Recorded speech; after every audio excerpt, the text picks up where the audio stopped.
या व्हिडिओमध्ये आपण as soon as, no sooner than आणि हार्डली वेनचे वाक्य शिकणार आहोत.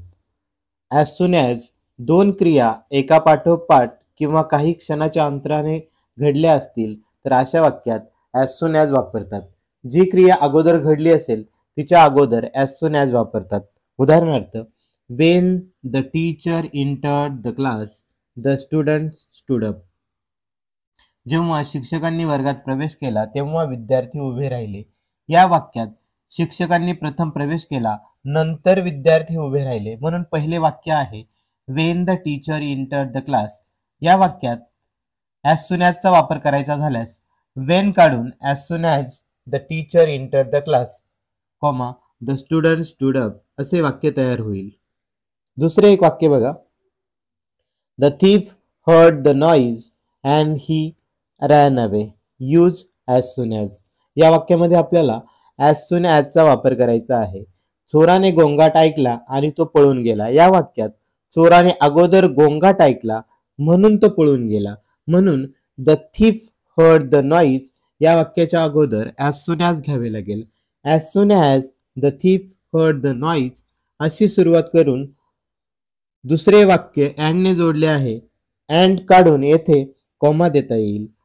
कॉमा देऊन ही रॅन अवे असे लिहावे लागेल. अशा प्रकारे as soon as the thief heard the noise, comma he ran away हे वाक्य तयार होईल.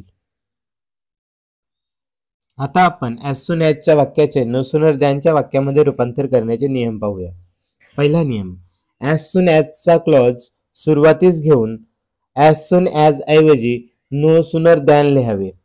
त्यानंतर सहाय्यकारी क्रियापद घ्यावे. त्यानंतर कर्ता व राहिलेला भाग, कर्म इत्यादी घ्यावे. वाक्यात जर सहाय्यकारी क्रियापद नसेल तर काळानुसार डू, डज, डीड पैकी एकाचा योग्य वापर करावा. दोन क्लॉज जोडताना दॅन लिहावा.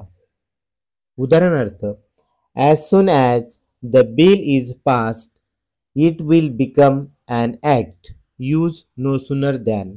या वाक्यात नो सूनर दॅनची रचना करताना ॲज सून ॲज ऐवजी नो सूनर लिहावे लागेल. त्यानंतर सहाय्यकारी क्रियापद घ्यावे लागेल. या वाक्यात इज हे सहाय्यकारी क्रियापद आले आहे, म्हणून नो सूनर इज लिहिल्यानंतर कर्ता व राहिलेला भाग लिहावा लागेल. द बिल इज पास्ड लिहून दोन क्लॉज जोडण्यासाठी दॅन लिहावा लागेल. It will become an act हे उपवाक्य लिहावे लागेल. अशा प्रकारे no sooner is the bill passed than it will become an act हे वाक्य तयार होईल. अजून एक वाक्य पहा. As soon as you have finished you can submit your answer papers. या वाक्यात ॲज सून ॲज ऐवजी नो सूनर घ्यावा लागेल. त्यानंतर वाक्यातील सहाय्यकारी क्रियापद हॅव येईल. नो सूनर हॅव लिहिल्यानंतर कर्ता यू घ्यावा लागेल. त्यानंतर फिनिश्ड घ्यावं लागेल. अशा प्रकारे no sooner have you finished लिहिल्यानंतर दॅन लिहावा लागेल. त्यानंतर you can submit your answer papers हा क्लॉज लिहावा लागेल.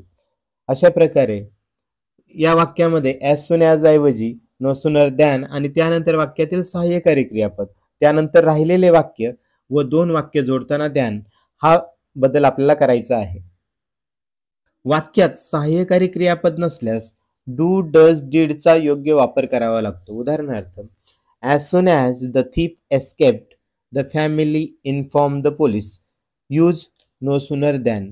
या वाक्यामध्ये ॲज सून ॲज ऐवजी नो सूनर येईल, पण द थीफ एस्केप्ड या वाक्यामध्ये सहाय्यकारी क्रियापद नाही, म्हणून मुख्य क्रियापद पाहावे लागेल. मुख्य क्रियापद एस्केप्ड आहे. हे क्रियापदाचे दुसरे रूप आहे, म्हणजे भूतकाळी रूप आहे, म्हणून त्यासाठी डीड हे सहाय्यकारी क्रियापद घ्यावे लागेल.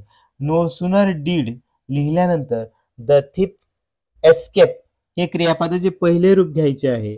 जेव्हा डीड घेतो आपण तेव्हा वाक्यात क्रियापदाचे पहिले रूप घ्यायचे असते, हे नेहमी लक्षात ठेवायचं आहे. त्यानंतर दॅन लिहून पुढचे उपवाक्य the family inform the police जसे आहे तसे लिहू.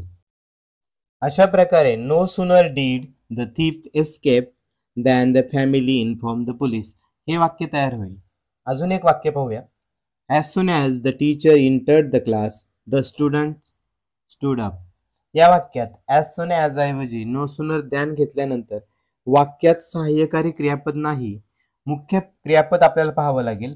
इथे entered हे क्रियापदाचे दुसरे रूप आलेले आहे, म्हणजे भूतकाळ आहे, म्हणून did हे सहाय्यकारी क्रियापद घ्यावं लागेल. नो सुनर did नंतर द टीचर लिहून इंटर हे क्रियापदाचे पहिले रूप घ्यावे लागेल. त्यानंतर कर्म द क्लास येईल. त्यानंतर द्यान लिहून द स्टुडंट स्टूड अप हे वाक्य लिहावं लागेल. No sooner did the teacher enter the class than the student stood up हे वाक्य तयार होईल. त्यानंतर अजून एक वाक्य पहा. As soon as Virat comes on to the field people start cheering. या वाक्यात ॲज सून ॲज ऐवजी नो सुनर लिहिल्यानंतर वाक्यामध्ये सहाय्यकारी क्रियापद नाही, पण इथे कम्स आला आहे, म्हणजे हे क्रियापदाचे पहिले रूप आहे आणि त्याला यस प्रत्यय आलेला आहे, म्हणून आपल्याला डज घ्यावा लागेल. म्हणून नो सुनर डज विराट कम घ्यावे लागेल. येथे कम्स येणार नाही, हे लक्षात घ्या. त्यानंतर ऑन टू द फील्ड लिहिल्यानंतर दॅन पीपल स्टार्ट चिअरिंग अशा प्रकारे no sooner does Virat come on to the field than people start cheering हे वाक्य तयार होईल. ॲज सून ॲज किंवा नो सुनर दॅनच्या वाक्यामध्ये हार्डली वेनची रचना करण्यासाठी ॲज सून ॲज किंवा नो सुनर ऐवजी हार्डली हॅड लिहितात. त्यानंतर करता लिहून क्रियापदाचे नेहमी तिसरे रूप वापरतात. दोन उपवाक्य म्हणजेच क्लॉज जोडण्यासाठी व्हेन लिहितात. उदाहरणार्थ as soon as they landed everyone cheered with joy. Use hardly when. म्हणून ॲज सून ॲज ऐवजी हार्डली हॅड घेऊन हार्डली हॅड दे नंतर क्रियापदाचे तिसरे रूप लँडेड आणि दोन क्लॉज जोडण्यासाठी वेन आणि त्यानंतर दुसरा clause everyone cheered with joy अशा प्रकारे लिहावं लागेल. आणि यानुसार hardly had they landed when everyone cheered with joy असे वाक्य तयार होईल. We had entered the house the phone started ringing. Use hardly had. या वाक्यामध्ये हार्डली हॅड वापरण्यासाठी पहिल्या क्रियेच्या अगोदर हार्डली हॅड आपल्याला वापरायचं आहे. Hardly had we entered. Entered हे क्रियापदाचे तिसरे रूप आपण येथे वापरलेले आहे. द हाऊस दोन क्लॉज जोडण्यासाठी व्हेन वापरायचं आहे, म्हणून द फोन स्टार्टेड रिंगिंग याच्या अगोदर आपण व्हेन वापरतो. यानुसार आपलं वाक्य तयार होईल. Hardly had we entered the house when phone started ringing. त्यानंतर दुसरं एक वाक्य पाहू आपण. No sooner had the teacher reached the school than student gathered around him. Use hardly when. या वाक्यामध्ये नो सुनर ऐवजी हार्डली हॅड घेऊन द टीचर रीच्ड म्हणजे क्रियापदाचं तिसरं रूप आपण येथे घेतो.